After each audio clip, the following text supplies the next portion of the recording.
목사와 같은 종교인도 추천자가 될 수가 있습니다. 지원자가 어떤 사람인지 잘 모르기 때문에 상당히 세부적인 항목에 대해서 지원자를 평가하는 추천서 양식이 있습니다. 가장 먼저 묻는 것은 얼마나 알고 계십니까? 를 묻고요. 또 그 다음에 이제 학생인 경우에는 이 학생이 학업 능력이 어떠한지, 리더십이 있는지, 또 사교성이 있는지, 또 창의력이 있는지를 묻고 있습니다. 그리고 마지막으로 추천자 자신에 대해서 묻고 있습니다. 그리고 이제 추천서를 보낼 때는 그 내용을 밀봉하고 보내게 되죠. 그래서 비밀을 유지를 해야 합니다. 근데 놀라운 사실은 추천서를 믿고 신뢰한다고 하는 겁니다. 추천서에서 추천 학생에 대해서 추천자가 이 학생 정말 뛰어난 학생입니다 라고 말하면 의심하지 않고 그 사실을 받아들입니다. 제가 아는 목사님은 아주 유명한 교수님이 추천했어요. 이 학생은 정말 좋은 학생입니다. 추천했을 때 이 목사님을 박사관에서 받아주었고 그리고 장학금까지 전액을 다 지원을 하였습니다. 이렇게 미국 사회가 추천서를 신뢰하는 것은 그만큼 추천서를 쓸 때 공과 사를 구별하여서 아주 공정하게 그 사람에 대해서 평가하고 있기 때문입니다.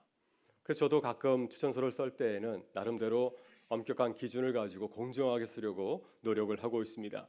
최근에 우리 청년들 가운데 미국이나 호주에서 예수전도단 DTS 훈련을 받은 청년들이 저에게 와서 추천서를 부탁한 적이 있습니다. 여러 가지 항목이 있지만은 그 가운데 그리스도인에 대한 항목들이 있습니다. 이분은 정말 신실한 그리스도인입니까? 이런 내용들이 쭉 기록이 되어 있습니다. 그래서 그 추천서를 쓰면서 저에게 추천을 부탁한 그 청년이 정말 좋은 그리스도인인가를 생각한 본 적이 있습니다. 그리고 제 자신의 모습을 한번 돌아보게 되었습니다. 나는 좋은 추천을 받을 만한 사람인가? 혹시 내 주위 사람에게 내가 추천을 부탁했다면 그분은 나에 대해서 어떻게 추천할까 하는 생각을 한 적이 있습니다. 중요한 사실은 지금까지 우리가 살아왔던 그 모든 삶의 과정이 우리의 그 추천의 내용이 된다고 하는 것입니다. 만약 우리가 평소에 좋은 그리스도인으로 살아왔다고 한다면 우리는 좋은 평가를 받게 될 겁니다. 그러나 우리가 평소에 좋지 못한 모습을 가지고 있었다고 한다면 우리는 좋은 평가를 기대할 수 없을 것입니다. 따라서 우리는 다른 사람의 평가도 중요하지만 하나님 앞에서 우리가 얼마나 신실한 그리스도인으로 살아왔는가가 매우 중요하다고 볼 수가 있습니다. 오늘 본문에서 사도 바울은 추천서에 대해서 말씀하고 있습니다. 다른 사람의 추천서가 아니라 바로 바울 자신에 대한 추천서입니다. 바울에게 추천서가 문제가 된 것은 바로 그의 사도직 때문이었습니다. 고린도 교회의 거짓 교사들이 바울의 사도직에 대해서 시비를 걸었기 때문이죠. 초대교회는 사도가 되기 위해서는 기본적인 조건이 있었습니다. 예수님의 공생애를 같이 경험한 사람, 또 예수님의 12제자라고 하는 이러한 나름대로의 기준이 있었는데 바울은 이 기준에 어울리지 않았기 때문이었습니다. 바울은 예수님이 부활하신 이후에 주님을 믿기 시작하였기 때문에 그를 반대하는 자들이 바울의 사도직에 대해서 시비를 걸고 문제를 삼은 것이었습니다. 이렇게 사도직에 대한 추천서는 바울 사도를 아주 곤욕스럽게 만든 문제였습니다. 자칫하면 바울 사도가 사도직을 잃어버릴 수도 있고 또 이로 인해서 자신의 그 사역을 감당하지 못할 지경에 이를 수도 있었기 때문이었습니다. 이러한 절박한 상황에서 바울 사도는 자신의 추천서에 대한 이야기를 하고 있습니다. 바울 사도는 고린도 교회를 향하여서 내가 믿고 의지하는 추천서가 무엇인지를 말씀하고 있습니다. 여러분 어떠한 추천서를 가지고 있습니까? 오늘 바울 자신에 대한 추천서를 통하여서 우리가 믿고 의지해야 될 추천서는 무엇인가를 함께 생각하면서 은혜 받는 시간이 되시기를 간절히 축원합니다. 그다음 바울이 고백하는 자신의 추천서는 무엇입니까? 본문 1절과 2절에서 바울은 그가 믿고 의지하는 추천서를 이렇게 고백하고 있습니다. 우리 1절과 2절의 말씀을 같이 읽어보겠습니다. 우리가 다시 자천하기를 시작하겠느냐? 우리가 어찌 어떤 사람처럼 추천서를 너에게 붙이거나 혹은 너에게 받거나 할 필요가 있느냐? 너희는 우리의 편지라. 우리 마음에 썼고 무사람이 알고 있는 바라. 바울이 말하는 추천서는 보통 사람들이 말하는 일반적인 추천서가 아니었습니다. 예루살렘 교회 사도들이 바울 사도에 대해서 써준 추천서가 아니었습니다.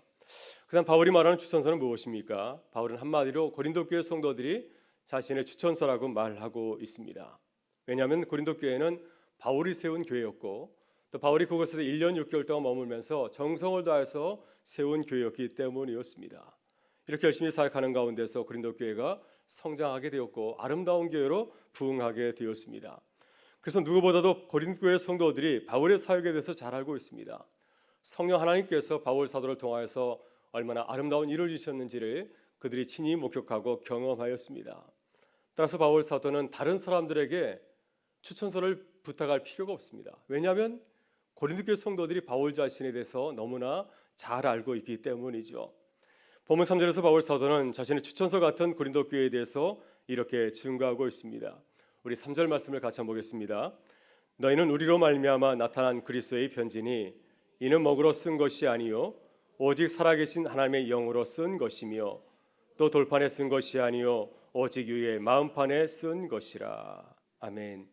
네, 바울은 고린도 교회를 어떤 추천서라고 표현하고 있습니까? 너희는 우리로 말미암아 나타난 그리스도의 편지니라고 말하고 있습니다.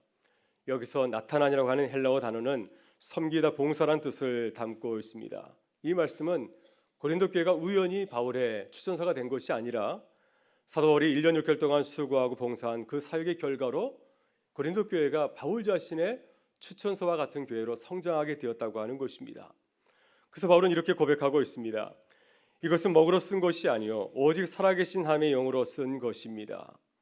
사람들이 말하는 추천서는 먹으로 쓴 것이지만은 바울의 추천서는 사람 마음판에 쓴 것이라고 하는 것입니다. 그러기에 더 귀하고 소중한 추천서라고 할 수가 있습니다. 이보다 더 값진 추천서가 어디 있겠습니까? 고린도 교회 성도 한 사람 한 사람이 바울이 누구인지를 보여주고 있는 추천서라고 하는 것입니다. 그래서 고린도 교회를 향하여서 당신들이야말로 나에 대해서 보여주고 있는 살아있는 추천서라고 말하고 있습니다. 여러분, 우리가 사도 바울과 같은 마음을 가질 수 있기를 바랍니다. 우리는 추천서를 생각하게 되면 사람들이 종이에 쓴 그러한 추천서를 생각하곤 합니다. 그러나 우리 믿는 자들에게 추천서는 바로 우리 가족이 추천서이고 또 우리 교우들이 우리의 추천서가 아니겠습니까? 내가 섬기는 교회가 바로 우리의 추천서가 아니겠습니까? 내가 열심히 사역하였던 바로 그 초서가, 만약 내가 주일학교 교사라고 한다면 내가 열심히 섬긴 그 교회 학교가 바로 나에 대해서 말해주고 있는 추천서가 아니겠습니까? 만약에 사람들이 우리들에게 당신의 추천서를 보여주십시오, 당신이 어떤 사람인지를 우리에게 말해주십시오라고 말한다고 한다면 우리는 어떻게 대답할 수 있겠습니까? 우리는 바울 사도처럼 이렇게 말할 수 있을 것 같습니다. 우리의 추천서는 바로 은강교회와 우리 은강교회와 성도들입니다. 내 추천서는 내가 매주일 섬기는 교회 학교의 어린이들입니다.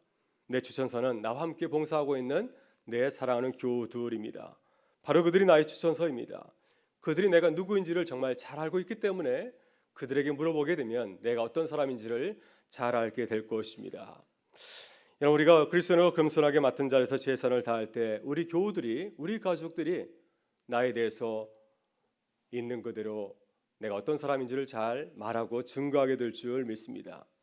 이렇게 살아있는 추천서, 내 주위 사람들을 통해서 나의 삶을 보여주고 또 자랑하는 믿음의 사람들 되실 수 있기를 주의 이름으로 축원합니다. 사도 바울은 추천서에 대해서 소개하면서 강조하는 것은 바로 추천서의 근거에 대해서입니다. 바울은 추천서의 근거를 사람에게 두지 아니하고 하나님에게 두고 있습니다.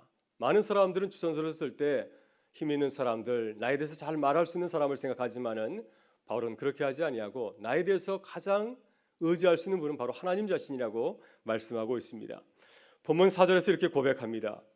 우리가 그리스도로 말미암아 하나님을 향하여 이 같은 확신이 있으니, 바울 자신이 하나님의 사도로 부름받았다고 하는 확신을 그는 갖고 있다고 고백을 하고 있습니다. 그가 이러한 확신을 갖고 있는 근거가 어디 있습니까? 우리의 확신은, 내가 이런 확신을 가지고 있는 것은 사람에게서 온 것이 아니라, 사람들이 나에 대해서 알려줬기 때문에 내가 갖게 된 것이 아니라 하나님이 내게 이런 확신을 주셨다고 하는 것입니다. 실제로 바울 사도는 다메섹 도상에서 예수 그리스도를 만났습니다. 그때 주님으로부터 자신을 사도로 부르시는 주님의 음성을 듣게 되었습니다. 아나니아를 통하여서, 초대교회 일꾼이었던 아나니아를 통하여서 하나님께서 나를 이방인의 사도로 부르다는 사실을 알게 되었습니다. 이것이 바로 바울의 내적 확신이라 할 수가 있습니다. 나를 사도로 부르시는 사람이 아니라 하나님 자신이라고 하는 것입니다. 나아가서 바울 사도는 자신의 사역에 대해서 말하고 있습니다. 내가 이방인의 사도로서 주의 일을 감당하는 것은 하나님께서 감당한 능력을 주셨기 때문에 하고 있다고 하는 것입니다. 그래서 5절에서 이렇게 고백하고 있습니다. 5절의 말씀을 같이 한번 보겠습니다. 우리가 무슨 일이든지 우리에게서 난 것 같이 스스로 만족할 것이 아나니 우리의 만족은 오직 하나님으로부터 나느니라. 아멘. 네, 5절에서 만족이라는 단어가 두 번 나오고 있습니다. 우리의 만족은 오직 하나님으로부터 나느니라. 우리 본문에서는 만족하다로 번역이 되었지만 헬라어 동사는 잘 감당하게 하다, 또 충분케 하다는 뜻을 담고 있습니다. 이 뜻을 따르면 내가 사도의 사역을 잘 감당하게 된 것은 누구 때문입니까? 주님께서 내게 은혜를 주셨기 때문에 내 사역을 잘 감당하며 또 내가 이 사역을 만족스럽게 하고 있다고 그는 고백하고 있습니다. 바울은 겸손하게 고백하고 있습니다. 내가 사도의 직분을 잘 감당하는 것은 오로지 주의 은혜 때문이라고 하는 것입니다. 하나님께서 내게 은혜를 주셨기 때문에 내게 주신 사역이 힘들고 어렵지만은 내가 만족스럽게 감사하며 감당하고 있다고 그는 고백하고 있습니다. 그래서 바울의 추천서에는 자신의 이야기는 사라져 있습니다. 오로지 주님에 대해서만 이야기를 하고 있습니다. 그래서 그는 이렇게 말하지 않습니까? 우리의 만족은 오직 하나님으로부터 나느니라. 사람으로부터 내가 만족을 얻는 것이 아니라, 내 자신으로부터 만족을 얻는 것이 아니라 주님께서 내게 은혜를 주셨기 때문에 내가 이 사역을 넉넉히 감당하고 있다고 그는 겸손히 고백하고 있습니다. 본문 6절에서 바울은 하나님의 은혜를 감당하는 자신의 사역을 소개하고 있습니다. 그의 사역을 한마디로 정의한다면 새 언약의 일꾼이라 할 수가 있습니다. 6절에서 이렇게 새 언약의 일꾼에 대해서 증거하고 있습니다. 우리 6절의 말씀을 같이 한번 보겠습니다. 그가 또한 우리를 새 언약의 일꾼 되기에 만족하게 하셨으니 율법 조문으로 하지 아니하고 오직 영으로 함이니 율법 조문은 죽이는 것이요 영은 살리는 것이니라. 아멘. 사도 바울은 하나님께서 내게 주신 사역을 새 언약의 일꾼이라고 말하고 있습니다. 일꾼이라고 하는 헬라어는 디아코노스, 이 단어가 이제 디콘, 집사라는 말이 나왔고요. 이 단어에서 또한 목사라고 하는 단어가 나왔습니다. 디아코노스 일꾼은 어떤 뜻입니까? 자기의 유익을 위해서 일하는 사람이 아니라 주인의 유익을 위해서 주인을 감당하는 사람을 말하고 있습니다. 바로 하나님이 내게 주신 일을 어떻게 고백하고 있습니까? 새 언약을 위해서 일하는 일꾼이라고 표현하고 있습니다. 이 일은 율법을 따라 행하는 것이 아니라 주의 영으로 행하는 것이라고 하는 것입니다. 왜냐하면은 율법은 우리의 죄를 용서하시고 사하는 것이 아니라 우리의 죄를 고발하고 율법 앞에서는 우리가 모두 죽을 죄인이기 때문입니다. 그러나 성령께서 우리에게 주시는 사역은 우리를 죄의 자리에서 의인의 자리로 회복시켜 주시는 사역을 말하고 있습니다. 그래서 이 복음의 사역은, 새 언약의 사역은 사람을 죽이는 그런 사역이 아니라 사람을 살리고 하나님 앞에서 의인으로 세우는 그러한 살아있는 사역이라 할 수가 있습니다. 바로 이러한 사역을 주님께서 내게 주셨다고 하는 것입니다. 새로운 언약, 사람을 살리고 세우는 그 일을 위해서 나를 일꾼 삼아 주셨다고 그는 고백하고 있습니다. 여러분, 바울이 자신의 사역을 소개하고 추천한 것을 보면서 어떤 느낌을 받습니까? 바울은 철저하게 자신의 능력이나 배경을 부인하고 있습니다. 모든 것이 주님의 은혜라고 그는 고백을 하고 있습니다. 바울은 철저하게 자신이 사도로 일하는 것은 오로지 주의 은혜라고 말하고 있습니다. 우리의 만족은 오직 하나님으로부터 나느니라. 그러 자신도 새 언약의 일꾼이라고 말하고 있습니다. 주께서 나를 부르신 것은 새 언약을 위해서, 죄인으로 살아간 수많은 사람들을 하나님 앞에서 의인으로 세우기 위해서 나를 일꾼 삼아 주셨다고 그는 고백하고 있습니다. 여러분, 우리는 얼마나 주님의 은혜에 감사하면서 주의 일을 감당하고 있습니까? 혹시 내가 열심히 노력해서 얻은 결과라고 생각하지는 않습니까? 얼마나 우리는 내 일을 감당할 때 주님의 일꾼이라는 의식을 갖고 있습니까? 사도 바울처럼 주님이 주신 은혜를 우리가 깊이 생각할 때 우리는 어떠한 상황이나 여건 속에서도 내 감정되거나 고민하거나 어려워하지 아니하고 주를 위해서 감사하며 기뻐하게 될 줄 믿습니다. 우리의 만족은 하나님으로부터 오느니라. 그래서 내가 주의를 감당하는 것은 내가 능력이 있어 감당하는 것이 아니라 주님께서 내게 은혜를 주셨기 때문에 감당하는 사실을 고백할 때 우리가 매일매일 기뻐하며 감당하며 우리에게 주신 사역을 넉넉히 감당하게 될 줄 믿습니다. 이 고백이 우리의 매일의 삶의 고백이 될 수 있기를 주의 이름으로 축원합니다. 여러분, 사도 바울이 자신의 사역을 자랑스럽게 소개하는 이유가 있습니다. 그것은 이 일이 하나님의 영광이 드러나는 놀라운 사역이기 때문입니다. 사실 바울의 사역은 고난의 길이었습니다. 사람들로부터 영광을 받는 길도 아니었고 칭찬받는 길도 아니었고 계속해서 어려움을 만나는 그러한 어려운 사역의 길이었습니다. 그러나 바울이 이 길을 부끄러워하거나 피하지 아니하고 기뻐하면서 그 길을 끝까지 걸어간 이유가 무엇이겠습니까? 하나님의 영광스러운 사역이었기 때문이었습니다. 7절 이하에서 바울은 구약 성서를 가지고 하나님의 그 영광스러운 사역을 이렇게 증거하고 있습니다. 본문 7절과 8절의 말씀을 같이 한번 보겠습니다. 돌에 써서 새긴 죽게 하는 율법 조문의 직분도 영광이 있어 이스라엘 자손들은 모세의 얼굴에 없어질 영광 때문에도 그 얼굴을 주목하지 못하였거든 하물며 영의 직분은 더욱 영광이 있지 아니하겠느냐. 아멘. 네. 출애굽기 34장을 보게 되면 이제 모세가 시내산에서 하나님의 법궤를 가지고 내려올 때 어떤 일이 벌어졌습니까? 모세의 얼굴이 광채가 났습니다. 사람들이 바라볼 수 없을 정도로 모세의 얼굴이 너무너무 밝게 빛나서 사람들이 두려워하고 감히 바라보지 못하였습니다. 모세가 그 사실을 알고 나서 어떻게 하였습니까? 자신의 얼굴을 수건을 가렸을 때 비로소 사람들이 모세 앞에 나올 수가 있었습니다. 이렇게 하나님을 만난 모세에게도 이러한 영광이 나타났다고 한다면, 하나님께서 직접 우리에게 나타나신다고 한다면 그 영광이 얼마나 크고 놀라우겠습니까? 이렇게 주님이 바울에게 주신 새 언약의 사역은 이것과는 비교할 수 없는 영광스러운 사역이라고 하는 것입니다. 모세를 통해서 주신 사역도 이렇게 놀라운데 성령께서 직접 우리에게 나타나시가 한다면 그 은혜는 너무나 크고도 놀랍다고 그는 고백하고 있습니다. 이것이 바울 사도가 자랑하는 추천서의 내용입니다. 나아가서 바울은 주님이 내게 주신 사역이 얼마나 영광스러운지를 다시 한번 고백하고 있습니다. 9절에서 이렇게 증거하고 있습니다. 같이 한번 읽어보겠습니다. 정죄의 직분도 영광이 있은즉 의의 직분은 영광이 더욱 넘치리라. 아멘. 정죄의 직분은 율법의 사역을 말하고 있습니다. 어떤 면에서 구약 성서의 사역이라고 할 수가 있고요, 모세의 사역이라고 할 수가 있습니다. 모세의 사역도 이렇게 영광스러운데 하물며 의의 사역은 얼마나 더 놀랍겠습니까? 여기서 말하는 의의 사역은 복음 사역을 말하고 있습니다. 그래서 바울은 자신이 지금가는 복음의 길, 복음을 전하는 이 사역이 얼마나 영광스러운지를 그는 고백하고 있습니다. 그래서 10절과 11절에서 그는 이렇게 증거하고 있습니다. 우리 마지막 한번 읽어보도록 하겠습니다. 영광되었던 것이 더 큰 영광으로 말미암아 이에 영광될 것이 없으나 없어질 것도 영광으로 말미암았은즉 길이 있을 것은 더 영광 가운데 있느니라. 아멘. 네, 10절과 11절에서 영광되었던 것 그리고 없어질 것은 모세의 율법 사역을 말하고 있습니다. 시내산에서 보여줬던 것처럼 율법이 처음 모세를 통해서 나타났을 때 얼마나 놀라운 영광이 그 가운데 임하게 되었습니까? 그러나 복음의 사역은 예수 그리스도를 통해서 우리에게 다가온 이 성령의 사역은 그보다 훨씬 더 크고 놀라운 사역이라고 하는 것입니다. 모세의 사역은 잠시 있다 사라질 것이지만은 예수 그리스도를 통해서 우리에게 나타난 성령의 사역은 더 크고 놀랍다고 말씀하고 있습니다. 이것이 바울이 자신 있게 자신의 사역을 소개하고 추천하는 이유입니다. 내가 걸어가는 이 길은 과거의 어떤 것보다도 비교할 수 없는 아주 영광스러운 주님의 사역이라고 그는 고백하고 있습니다.